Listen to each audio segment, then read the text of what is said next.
Contract ম্যারেজটা একদমই 1 ঘন্টার একটা নাটক ছিল।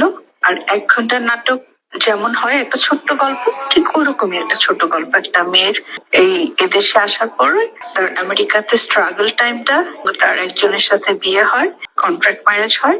সে কন্ট্রাক্ট ম্যারেজ থেকে সে বের হতে পারে না, ওই লোকটা তাকে অনেকভাবে উত্ত্যক্ত করে, বিরক্ত করে। এই ধরনের একটা ছোট্ট গল্প নিয়ে এই কন্ট্রাক্ট ম্যারেজের গল্পটা সাজানো ছিল। খুব অনুরোধ করার কারণে আমিও তখন এখানে ছিলাম দেখে আমি ভাবলাম যে ঠিক আছে, হাসান জাহাঙ্গীর এতবার করে আমাকে রিকোয়েস্ট করছে, ওরা অনেক দিনের একটা আমার সাথে কথাবার্তা হয়েছিল যে একটা কাজ করে দিব। তো ওই জন্য ভাবলাম ঠিক আছে করে দিই, সময় ছিল। কিন্তু 2 দিনের কাজটা 2 দিন করতে পারিনি, আমি 3 দিনও করে দিলাম যে ঠিক আছে কাজটা শেষ হোক।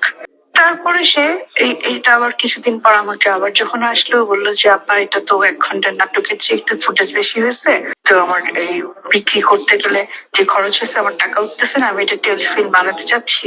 ঢাকারও কিছু অংশ শুট করার পর এটা টেলিফিল্মের একটা ভালো ডিউরেশন হয়ে গেছে, তো এটা এখন যদি আমরা টেলিফিল্ম করি আপনার কোনো আপত্তি আছে?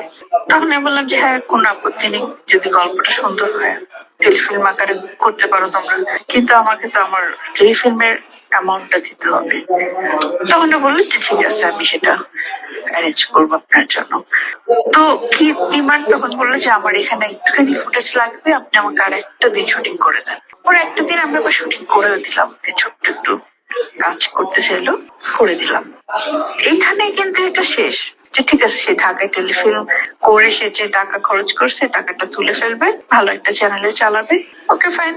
কিন্তু ইদানিং আবার যখন শুনলাম হঠাৎ করে সে সেন্সর পেল, সেটাকে ছবি বানাতে যাচ্ছে, এটা আমি খুবই অবাক হলাম যে আমাদের সেন্সর বোর্ডে এটা কিভাবে ছবি আকারে পাশ হলো বা কি হলো জানি না। আমি তাদের শ্রদ্ধা রেখে কথা বলতে চাই, এরকম ঠিক ছিল না বিষয়টা। আর আমি মনে করি না যে আমার একটা ক্যারিয়ারের এরকম, আমি যেখানে ছবি করি না সেখানে এরকম একটা গল্প দিয়ে আমাকে হুট করে একটা সিনেমার মধ্যে, সিনেমার আদ্যপদ্য কোনো কিছু আমি জানি না, সেখানে কোথায় আমাকে কাটপিসের মতন ব্যবহার করা হচ্ছে, এটাও ঠিক না। কিন্তু এটা আমি আশা করিনি, আসলে এটা হাসান জাহাঙ্গীরের কাছে আশা করিনি, এবং আমাদের সেন্সর বোর্ড কেন এই ধরনের একটা গল্পকে তারা পাশ করে দিল জানি না, আমি খুব কষ্ট পেলাম।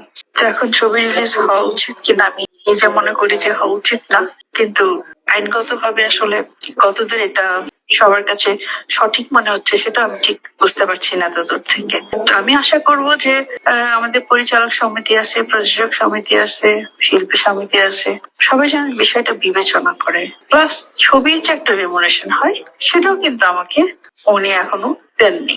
পরে কিন্তু এই ছবিটা ছাড়পত্র নিয়ে সুন্দর রিলিজ করে দিচ্ছেন, না আছে ডাবিং, না আছে প্রপার কোনো বিষয় এখানে, জানি না কিভাবে হচ্ছে।